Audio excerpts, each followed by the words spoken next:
a few, and those look really interesting. The organization is really cool. It's like a non-profit type deal. What you want to talk about that a little bit? Yeah, I'm actually a capo for the Crocketeers, the head capo, and so I'll lead all the chants and different things like that.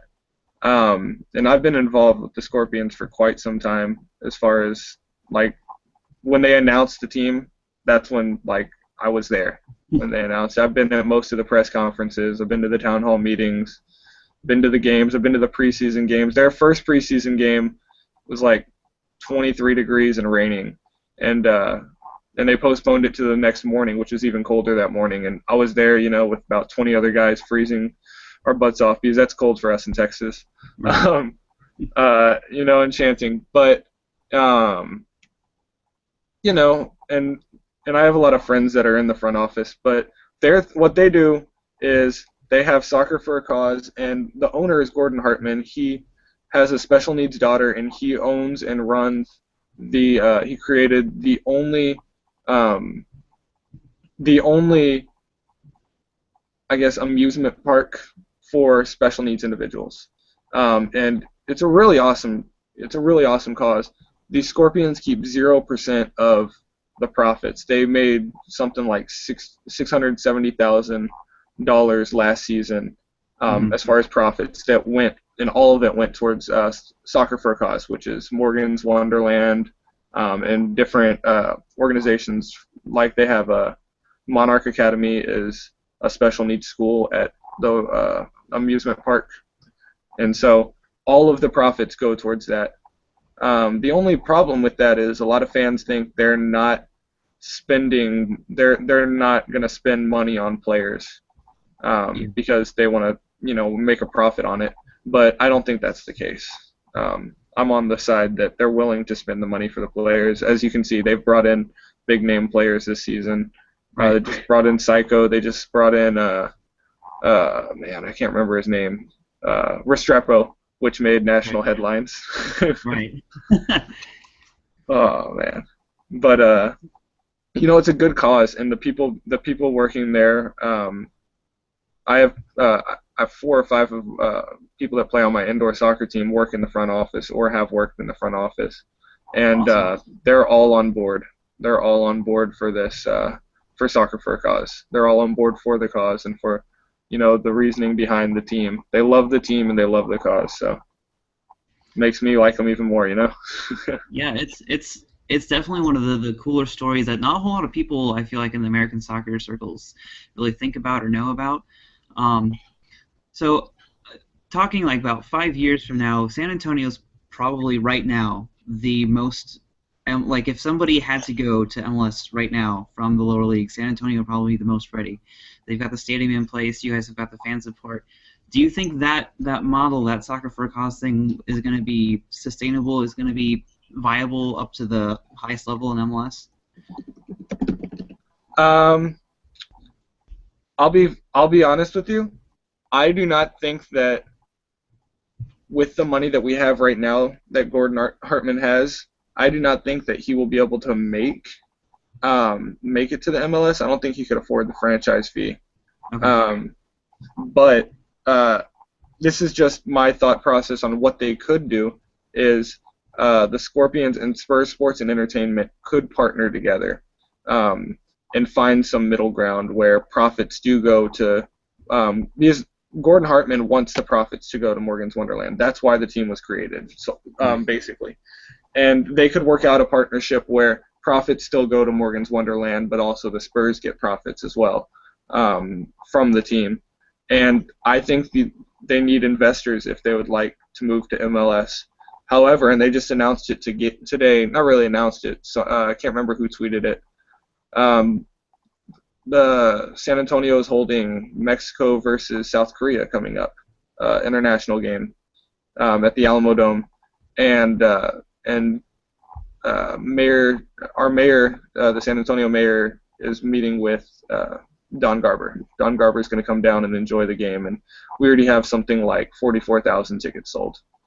Wow. So hopefully that'll be a positive. I don't know if they're talking to MLS. I know he's written a letter to MLS, saying, I'd like to meet up sometime, have some lunch and talk talk about the future, having MLS in San Antonio. But I don't know. I don't think right now with what they're doing, I don't think they'll make it to MLS unless they have more investors. Right. And you got to figure American soccer, and this is my personal bias, but I feel like American soccer is the thing that people like to invest in these days. All those rich people with Heinemann and Yalzoner, Paulson, and the Crew guy. It's a growing investment thing. So another thing I want to talk to you about, you're like one of the very few people I've noticed on the subreddit who has familiarity with the Charlotte situation, and that's sort of near and dear to my heart, coming from North Carolina. They just relinquished or are planning to relinquish their USL Pro rights to the Hounds ownership, and who are looking to actually go to MLS. Yeah. So, how do you feel about that? Well, some background on why I like Charlotte. Two things. I'm actually a licensed minister. Not a lot of people realize that. And I just liked the way I heard about what Charlotte is if a lot of people don't realize is that their ownership basically treat it like a ministry, where their players are expected. They're actually a nonprofit organization. Not a lot of people know that. But their team is treated like a ministry, and if you're not up to this certain standards, and a lot of people don't like that. If you're not up to these certain religious standards, and they don't want you on the team. And I like it's a cool idea, but I'm glad they're being sold. A former player for the Scorpions, Matt Gold, played for them last season, and that's kind of my connection to the team.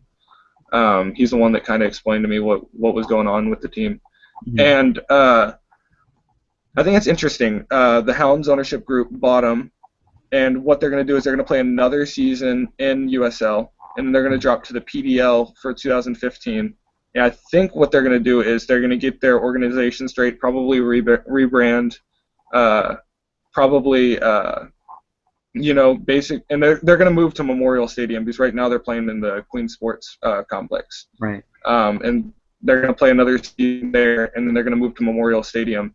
And basically, shoot for MLS. They're going to completely change things. And I think taking away the faith-based organizational part of it, where they don't sell beer and where I'm not sure if they actually have a supporters group, because it's probably going to be kind of hard to do that with, it's hard to hassle refs when, it's supposed to be a good example. Right. But I think that the change in ownership will change the mentality of the club, and it'll be completely different from the Charlotte Eagles that you see now. It's going to be a positive change for USL. And I've looked up the various places. I've been around Charlotte a few times, and Memorial Stadium is right next to that corridor, right next to Uptown, where the Bobcats Arena and the Panthers Stadium are, and where all the rich people live that would spend their money on Charlotte MLS team. So I think that's a really great location. Oh yeah, and plus you got lacrosse there too. Yeah, so that that might end up working out. I'm still hoping some investor comes and buys the Railhawks away and makes that a real competition, but we'll see what happens. It's a good setup, it seems like, for Charlotte, and I do think there's certainly a place for that faith-based organization. But with the way USL Pro is growing, that might not be the financial level where they need to be. So. Yeah.